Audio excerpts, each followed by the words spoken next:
twaravyumvise tuvyumvana umubabaro mwinshi cane arico gituma mboneye akanya ku izina ryanje n'ry'abadasigana bose nzerukira kwiyamiriza bimwe bivuye ku mutima ibintu nk'ivyo.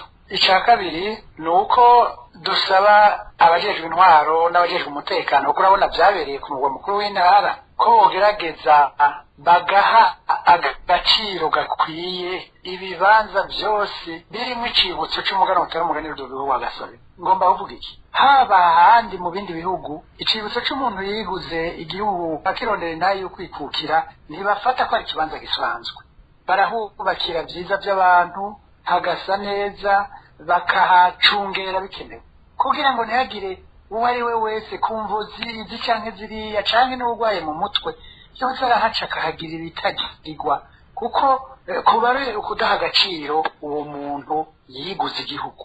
Ica kabiri ndabivuge ka Murundi sinari bwavuke mugabo naragisinye nadumvise. Murazi ko basogokuru na basogokuruza bakubitwa ibimoko bamwe bari gusa abakaba vyaje imvyeyi zikaja gukamirwa abana b'abazungu ababo bakarumanga.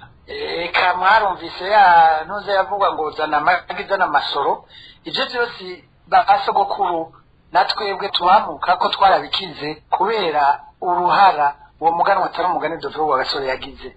None mwumva twokwemera umurundi uwo ari we wese kumva izo arizo zose yofata nabi ivyibutso vyiwe vyose gushika naho stati yiwe bayijemagura mugabo ntibigitangaje kuko n'umuntu ari muzimu baramwica bakamuca mu bice urumva aho tugeze. Mugabo rero aha nagira nkebure abarundi bose nibaba tukizi ico umuganwa atari umugani yamariye igihugu tugerageze guha agaciro ikintu cose kimwerekana.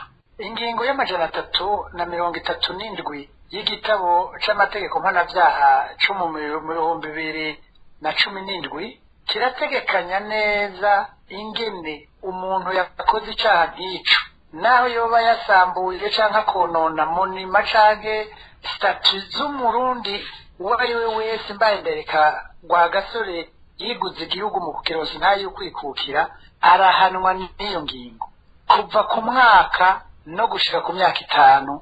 Ico gihano bitekanijwe n'iyo ngingo y'amajana 337 y'igitabo c'amategeko mpanavyaha.